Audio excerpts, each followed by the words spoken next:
Voici la lecture de la Bible.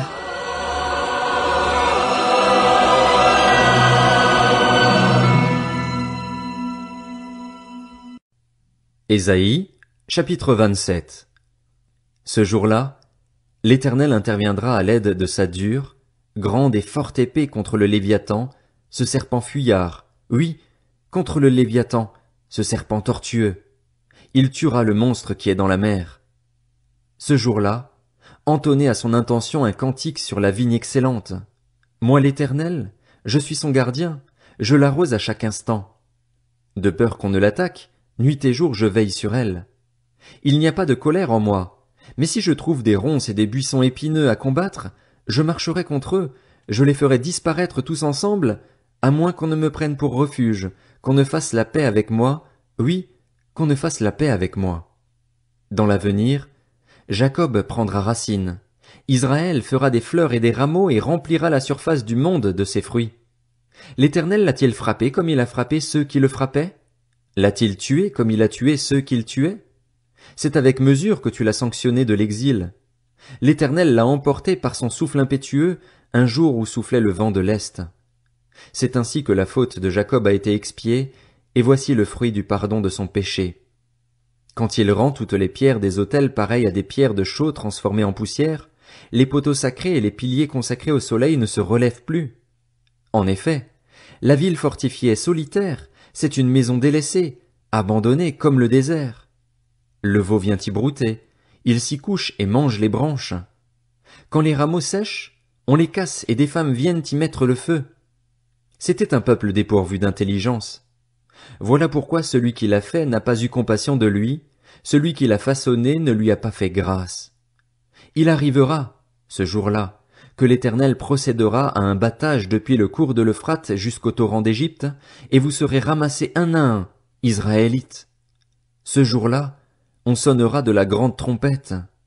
Alors ceux qui étaient perdus en Assyrie ou réfugiés en Égypte reviendront et se prosterneront devant l'Éternel sur la montagne sainte, à Jérusalem.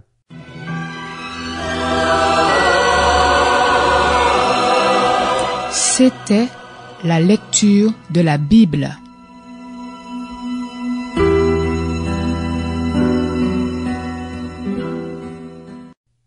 Ésaïe, chapitre 28. Malheur à la couronne éclatante dont sont fiers les ivrognes d'Éphraïm, à la fleur fanée qui fait l'éclat de sa parure sur la cime de la vallée fertile, à ceux qui s'enivrent de vin. Voici qu'arrive, de la part du Seigneur, un homme fort et puissant, pareil à un orage de grêle ou une tempête destructrice, à des trombes de pluie qui inondent tout. Il le jette sur la terre avec puissance. Elle sera piétinée, la couronne éclatante dont sont fiers les ivrognes d'Éphraïm. La fleur fanée qui fait l'éclat de sa parure sur la cime de la vallée fertile sera comme une figue précoce qu'on aperçoit avant la récolte. À peine dans la main, elle est aussitôt avalée. Ce jour-là, l'Éternel, le Maître de l'univers, sera une couronne majestueuse et une parure magnifique pour le reste de son peuple. Il sera un esprit de droiture pour celui qui siège au tribunal et une force pour ceux qui repoussent l'ennemi jusqu'à ses portes. Mais eux aussi, ils titubent sous l'effet du vin et les liqueurs fortes les égarent. Prêtres et prophètes titubent sous l'effet des liqueurs fortes, ils sont troublés par le vin, ils s'égarent à cause des liqueurs fortes. Ils titubent en prophétisant, ils vacillent en rendant leur verdict. Toutes les tables sont pleines de vomissements infects, il n'y a plus aucune place intacte. Ils disent, à qui veut-il enseigner la connaissance? À qui veut-il faire comprendre son message? Est-ce à des enfants qui viennent d'être sevrés, qui viennent de quitter la poitrine de leur mère? En effet, c'est ordre sur ordre règle sur règle, règle sur règle, un peu ici, un peu là. Eh bien, c'est par des hommes aux lèvres balbutiantes et par une langue étrangère que l'Éternel parlera à ce peuple. Il leur avait dit, voici le lieu de repos, laissez se reposer celui qui est fatigué. Voici le moment de la détente. Mais ils n'ont pas voulu écouter, et pour eux la parole de l'Éternel sera vraiment ordre sur ordre règle sur règle, règle sur règle, un peu ici, un peu là, afin qu'en marchant ils tombent à la renverse et se brisent, afin qu'ils soient pris au piège et capturés. Écoutez donc la parole de l'Éternel, hommes habitués à la moquerie, vous qui dominez sur ce peuple à Jérusalem. Vous dites, Nous avons conclu une alliance avec la mort, nous avons fait un pacte avec le séjour des morts. Quand le fléau débordant passera, il ne nous atteindra pas, car nous avons la fausseté pour refuge et le mensonge pour abri. À cause de cela, voici ce que dit le Seigneur, l'Éternel. Je mets dans Sion, en guise de fondation, une pierre choisie, angulaire, précieuse, solidement posée. Celui qui s'appuie sur elle sera en sécurité. J'ai établi la droiture comme une règle, et la justice comme un fil à plomb. La grêle balayera le refuge de la fausseté, et l'eau inondera l'abri du mensonge. Votre alliance avec la mort sera supprimée, votre pacte avec le séjour des morts ne tiendra pas. Lorsque le torrent destructeur passera, il vous écrasera. Chaque fois qu'il passera, il vous emportera. Oui, il passera tous les matins, le jour et la nuit, et son bruit seul provoquera la terreur. Le lit sera trop court pour qu'on puisse s'y étendre, et la couverture trop étroite pour qu'on puisse s'en envelopper. En effet, l'Éternel se lèvera comme sur la montagne de Pératsim, il tremblera d'indignation comme dans la vallée de Gabaon pour faire son œuvre étrange, pour exécuter son travail inhabituel. Maintenant, ne faites pas les moqueurs, sinon votre situation empirera. La destruction de tout le pays est décidée. Je l'ai appris du Seigneur, de l'Éternel, le Maître de l'univers. Prêtez l'oreille et écoutez-moi, soyez attentifs et écoutez ma parole. Celui qui laboure en vue des semailles le fait-il constamment? Remue-t-il et bêche-t-il sans cesse son terrain? Après avoir aplani la surface du sol, n'y disperse-t-il pas de la nigelle et ne sème-t-il pas du cumin? Ne met-il pas le blé par rangées, l'orge à une place marquée et l'épeautre sur les bords? Son Dieu lui a enseigné la règle à suivre, il l'a instruit. On n'écrase pas la nigelle avec le traîneau et la roue du chariot ne passe pas sur le cumin, mais on bat la nigelle avec un bâton et le cumin avec une baguette. Par contre, on doit écraser le blé pour en faire du pain, on ne le bat pas indéfiniment, et si l'on fait passer la roue du chariot et les chevaux dessus, il n'est pas écrasé. Cela aussi vient de l'Éternel, le Maître de l'univers. Il distribue de merveilleux conseils et augmente les capacités de discernement. Ésaïe, chapitre 29. Malheur à Ariel, oui, à Ariel, la ville où David a installé son camp. Ajoutez une année à celle-ci, laissez les fêtes accomplir leur cycle, puis je harcèlerai Ariel. On n'y entendra plus que plaintes et gémissements, et la ville sera pour moi comme une fournaise. De tous côtés j'installerai mon camp contre toi, je t'entourerai de postes armés, je dresserai des retranchements contre toi. Tu seras abaissé au point que tu parleras par terre et que tes propos seront étouffés par la poussière. Ta voix sortira de terre comme celle d'un spectre, et c'est de la poussière que tu murmureras tes discours. Mais tes ennemis seront réduits en fine poussière, cette foule d'hommes violents sera emportée comme de la paille, et cela arrivera tout à coup, en un instant. Tu verras l'intervention de l'Éternel, le Maître de l'univers, accompagné de coups de tonnerre, d'un tremblement de terre et d'un grand bruit, de l'ouragan et de la tempête, de la flamme d'un feu dévorant. Toute la foule des nations venues combattre Ariel, tous ceux qui l'attaqueront, elle et sa forteresse, et qui la harcèleront disparaîtront comme un rêve, comme une vision nocturne. Toute la foule des nations venues combattre le mont Sion sera pareille à celui qui a faim. Il rêve qu'il mange avant de se réveiller, l'estomac vide. Elle sera pareille à celui qui a soif. Il rêve qu'il boit avant de se réveiller, épuisé, la gorge sèche. Restez bouche bée, stupéfaits. Collez-vous les yeux et devenez aveugles. Ils sont ivres, mais ce n'est pas à cause du vin. Ils titubent, mais ce n'est pas sous l'effet des liqueurs fortes. En effet, l'Éternel a déversé sur vous un esprit de torpeur. Prophète, il a fermé vos yeux. Voyant, il a couvert votre tête. Toute cette vision est devenue pour vous pareille au mot d'un livre cacheté que l'on donne à un homme qui sait lire en lui disant « Lis donc ceci ». Il répond « Je ne peux pas, car il est cacheté ». Elle est devenue pareille à un livre que l'on donne à un homme qui ne sait pas lire en lui disant « Lis donc ceci ». Il répond « Je ne sais pas lire ». Le Seigneur dit « Ce peuple s'approche de moi, il m'honore de la bouche et des lèvres, mais son cœur est éloigné de moi et la crainte qu'il a de moi n'est qu'un commandement humain, une leçon apprise. C'est pourquoi je continuerai à étonner ce peuple par des merveilles et des miracles, de sorte que la sagesse de ces sages disparaîtra et l'intelligence de ces hommes intelligents devra se cacher. Malheur à ceux qui cherchent à s'éloigner le plus possible de l'Éternel afin de lui cacher leurs intentions, qui agissent dans les ténèbres et qui disent « Qui peut nous voir? Qui peut savoir ce que nous faisons ?» Quelle perversité que la vôtre! Va-t-on assimiler le potier à l'argile pour que l'objet puisse dire de celui qui l'a fait « Il ne m'a pas fabriqué », pour que le vase puisse dire de celui qui le façonne « Il n'a pas d'intelligence ». Encore très peu de temps et la forêt du Liban se transformera en verger, tandis que le verger sera assimilé à une forêt.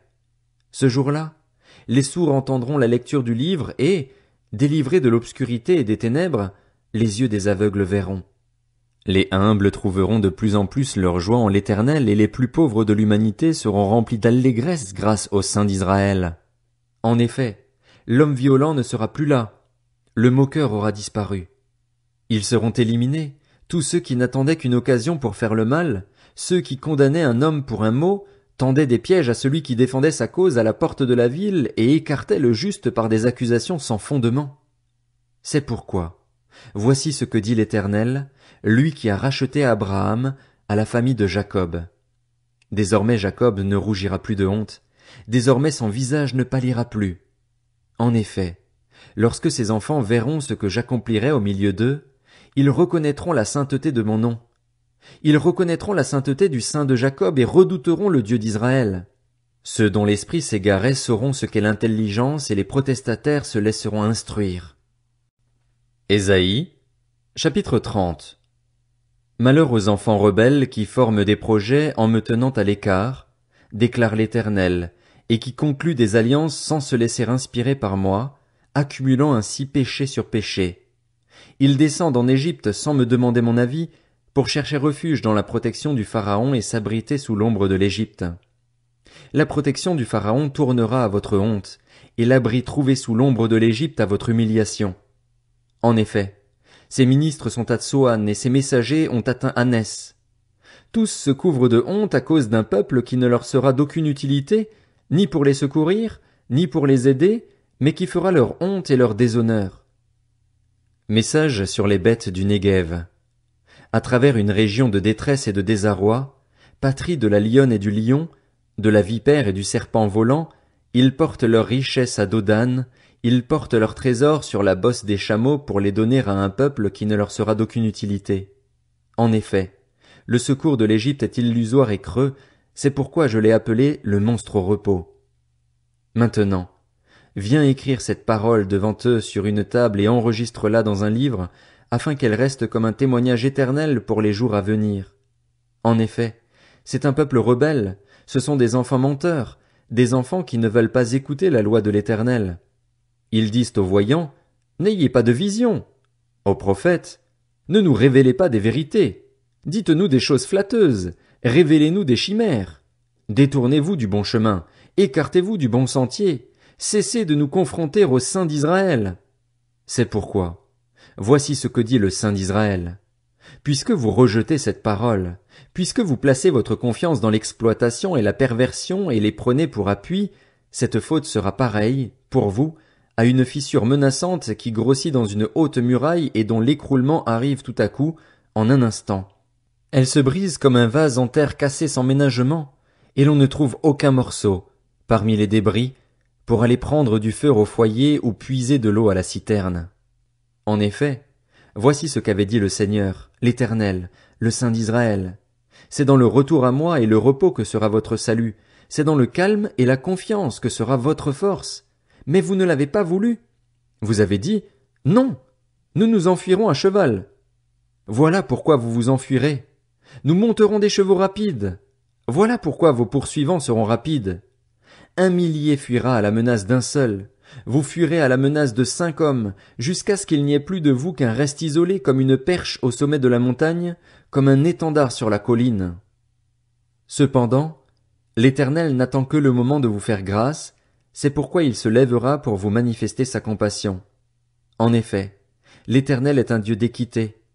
Heureux tous ceux qui comptent sur lui. Oui, un peuple habitera encore à Sion, à Jérusalem. Tu ne pleureras plus. Il te fera grâce quand tu crieras. Dès qu'il aura entendu, il te répondra. Le Seigneur vous donnera du pain quand vous serez dans la détresse et de l'eau au milieu de l'oppression. Ton maître ne se cachera plus et tes yeux le verront. Tes oreilles entendront dire derrière toi, Voici le chemin à prendre, marchez-y, quand vous irez à droite ou quand vous irez à gauche. Vous considérerez comme impur l'argent qui recouvre vos sculptures sacrées et l'or dont elles sont plaquées. Tu disperseras leurs débris comme un linge souillé. Dehors, leur diras-tu. Alors il arrosera de pluie la semence que tu auras mise en terre et le pain que produira la terre sera savoureux et nourrissant. Ce jour-là, tes troupeaux brouteront dans de vastes pâturages. Les bœufs et les ânes qui labourent la terre mangeront un fourrage salé qu'on aura étalé avec la fourche et la pelle. Sur toute haute montagne et sur toute colline élevée, il y aura des canaux, des courants d'eau, le jour du grand massacre, lorsque les tours s'écrouleront. La lumière de la lune sera aussi forte que celle du soleil, et la lumière du soleil sera 7 fois plus grande, pareille à la lumière de 7 jours, le jour où l'Éternel soignera les fractures de son peuple et guérira ses blessures. L'Éternel arrive de loin.